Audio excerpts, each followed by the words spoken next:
Hi everybody, welcome back to my channel. Today I want to talk to you about the book Columbine by Dave Cullen. This is the nonfiction winner from my recent TBR tournament, and I read this book for you in the month of May. If you're unfamiliar, a little bit of background. Columbine is a high school about 20 to 25 minutes southwest of Denver. And in 1999, two students at that school, Eric Harris and Dylan Klebold, executed what was at that time the deadliest school shooting in the United States of America. This book is an investigation and a, quite frankly, resource into that event and into the lives and minds of Eric and Dylan, written by a journalist at the scene shortly after shots were reported. And it's been 20 years since the event. This book has been updated a couple of times to reflect on where we are as a country after the events of Columbine and how Columbine has since inspired similar school shootings and mass shootings. And I feel like it's fairly thorough and in-depth. Now, granted, you never know what you don't know. So I just have to take it on faith that this book tells me as much as is known about the event and about the killers. And yeah, it wasn't necessarily the first mass shooting or school shooting in the United States. It was the deadliest. But a lot of people feel like Columbine is the first. A lot of people look at Columbine as if it were the first because it happened in 1999, which just so happened to be that moment in time where cell phones became critical to our everyday lives. And it allowed for a large amount of people within the school to call out, not only to 911, but I mean their family members, which allowed the media to be there broadcasting as it happened. I mean, there's just it's the first school shooting in the world as we know it to be today, which is a lot of instantaneous interactive involvement. It just also happens to be the deadliest of its kind at that time. And that's how Columbine has been considered this flagship tragedy in our history when these things unfortunately have become way too common. So nonfiction reviews and discussions are just naturally different than fiction reviews and discussions, right? So when it comes to nonfiction, what I personally am looking for is a book that is informative while presenting that information in a captivating way to hold my interest. Basically, that means I don't really want to read a textbook. I don't want to read something too overly scientific because I am just an average person. I don't have a ton of education or knowledge in any one particular subject. So I don't want something to go over my head. I want something to be relatable, similar to my expectations of fiction, but I do expect to walk away having learned something. I also particularly like the presence of an authorial voice. I do kind of want to know how the author of the nonfiction book, where that author stands or what that author's conclusions are of the information that's being presented. So, other than that, I don't think that I'm incredibly picky about nonfiction. That said, I don't know that just know that when I rate a nonfiction, I'm rating it based on the way it's written and the way I absorb the information, not necessarily about the subject matter or any politics involved or perceptions involved. I know that some works of nonfiction are going to be controversial. I know that some works of nonfiction I'm reading to get different perspectives. I'm not reading it to agree necessarily with what's being stated. So none of that is a part of my rating process. So that said, I do value this book quite highly and am giving it 5 stars because there's so much information contained within it that I didn't know, that I didn't even know that I didn't know. And I think that it does a really great job of blending what could be considered as expert observation and opinion with participant observation and opinion, which, if you think about it, does always have the potential to be very conflicting. So I think that while Dave Collins stayed relatively neutral, I do think he wrote it coming from the place that felt the events of Columbine, that was he was affected by the events of Columbine. His presentation of the evidence seems thorough, but I do feel like there's parts that he himself finds more valuable than others, or experiences that he himself finds more valuable than others. That said, he includes the things that even he seems a little bit not outright disagreeable to, but that maybe he doesn't put as much stock in, for example. So the book itself, I knew it was going to hit hard no matter when I read it. I did leave it to the end. This is the last book that I read out of the TBR tournament winners. And I guess if I'm being honest with myself, I was procrastinating a little bit. I was excited to read it, but at the same time, afraid to read it. I knew, at least I hoped, that I would be affected by the content, and I was. This is a hard book to read, and it's not hard because it's graphic or it spends all its time focused on just death and killing. I mean, those things are not true. It's just hard because this book, in my opinion, has a lot of empathy in it, both for the victims, the witnesses, the families of the victims and witnesses, the families of the perpetrators, and actually the perpetrators themselves. Now, that said, there's no point in this book where Dylan and Eric's actions are somehow justified or presented as anything other than wrong. That's not the case. But a good portion of this book is spent on the 2 years leading up to Dylan and Eric's attack, on their mental states. The book explores each teenager's journal. So you really are getting an inside, or you feel like you're getting an insider's perspective. Those are the parts that I found fascinating. The parts where we were really psychoanalyzing Eric and Dylan and, debating the accuracy of a psychopathy diagnosis where Eric is concerned, and debating the deep depressive state that Dylan was in. So, I mean, that's all fascinating. I've always found psychology fascinating, and that was one of the main reasons that I was interested in this book. I wanted to find out who these people were that were capable of doing this, and how the people around them were capable of, or were incapable of, stopping it. That was my primary goal. Was there some fascination with the actual event itself? Yes, of course. 1999 was 1 year after I exited high school.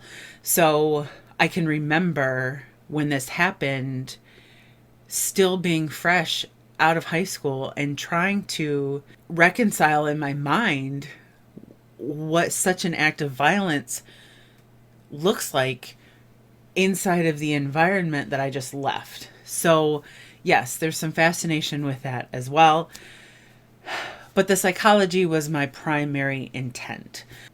The parts that were actually difficult to read were the parts that did detail and take place during the actual event. And like I said, this book isn't graphic, but it goes so far as to tell you, conversations that these killers had with the people that they were about to kill. And, the fear and desperation of the victims, including what was going through their minds and what people were seeing, and the horror. It's all there. It's not even the largest portion of the book, but it's definitely all there. On top of those things, the book also goes into some criticisms, or at least conveys some subsequent criticisms of responders and the media and the actions or lack thereof of our government since the event to prevent events like this. I mean, it does get into that. It really sheds light on, for example, the way that the media operates in a case like this, which also happens to be relevant to what's happening today. And so it's disheartening to see it there in print, to read about it, to have a journalist saying, the media did this and sensationalized this or ran with this, and it was wrong, and it was always wrong. It was never correct information. So to see that in print by a journalist, and then to think about the way that it relates to media today, to the images and the stories we're being fed today, it's tough. That's tough. The most chilling parts of the book are, the fact that Dylan and Eric intended it to be so much worse than it was. None of the explosive devices they had built detonated. Like, we think it's bad what happened, but then when you realize what they really intended to happen, there's not words. I mean, these boys declared war on their high school and on their classmates. And so it's really chilling to find out the extent of their intent. It's also really chilling to know how easy it was for these high schoolers to accumulate everything that they needed to execute this plan, including guns. And while there's no doubt in my mind that Eric and Dylan were intelligent, they also weren't rocket scientists. Like, you think that the ease at which this whole thing was planned and executed is terrifying. And it's probably the second reason that I wanted to read this book, was to find out, I was looking for reassurance that this was really difficult, that this is something that's not easy, that it's not something anybody could potentially do. Unfortunately, with the right psychology that the book does go into, turns out, I mean, it's not as hard as it should be to make something like this happen. It's not all doom and gloom, I guess, know that. There are some inspirational pieces to this book and to this investigation that are presented, so I don't feel like I'm walking away totally devastated. For instance, the case of Patrick Ireland, who had been severely wounded. And if you are familiar with media images and stories of Columbine, he's the young man who escaped out of a window onto the roof of a armored vehicle, and he was in really bad shape, partially paralyzed. He's had a extremely long road to recovery. He both mentally and physically, but he did survive. And Similarly, as the story or the debate about what to do after the event, most of the parents wanted to see the entire high school like burned to the ground. But it was actually the students who advocated for and participated in the campaign to take back Columbine High School. They stood up to their families and to administrators that would try to encourage them otherwise, and just came together in loyalty to one another, in loyalty to their school, and worked together to protect one another from the media, to prevent them from forever being this circus sideshow. So I mean, that was something that was a pretty uplifting portion of this book. It's just a very well-rounded account from conception to aftermath and years after the event. If this is, I mean, this isn't the first things about Columbine or the first information I've sought out about Columbine. I just have never read a full-length book about it.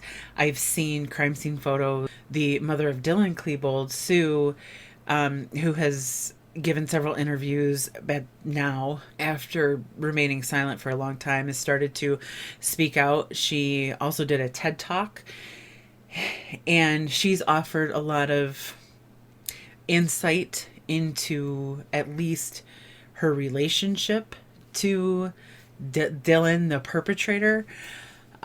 So that's been interesting as well. I will leave maybe a link to that down in the description box below if it's something that you're interested in.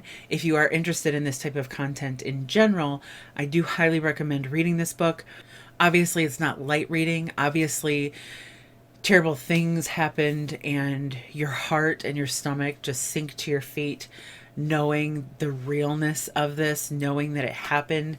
And parts of it do feel very voyeuristic, and part of me felt very wrong reading it at times. But I think that it's a good resource. Like, it's something that I can't say that I will reference this book over and over and over again, but I feel like there's a lot of information contained within it. I'm not sure I even absorbed all the information there was to absorb in this first reading. I don't feel like parting with this book. I feel like keeping it. And part of that is psychological. I don't know how useful this book would be to me in the future, but part of me doesn't want to forget how it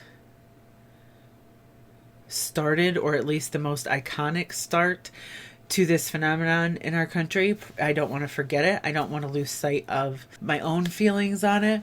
And like many other things in this country, mass shootings, mass murder, when preventable, should be prevented in any means necessary. So a lot going on in the world, in my own head.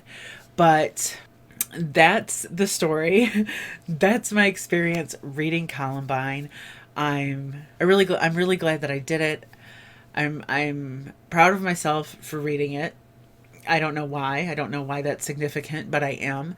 And encourage anyone who has any specific thoughts and feelings about these sorts of incidents to read this book or include this book in your personal collection of information on the subject matter. So if you have any questions about Columbine, I can try to answer those, or questions about Dave Cullen's book, Columbine specifically, I will definitely try to answer those as well. I will try to leave links down in the description for maybe some more references if you're interested. And I can't promise to keep the book content lighthearted now that I've gotten this heavy read out of the way. There's a lot of books I've got my eye on now about current social events that I want to read, so you might be hearing about those as well, but I'll do my best. I'll do my best to keep you guys entertained, even while discussing controversial or intense topics. So thank you so much for watching, and I will see you all very soon.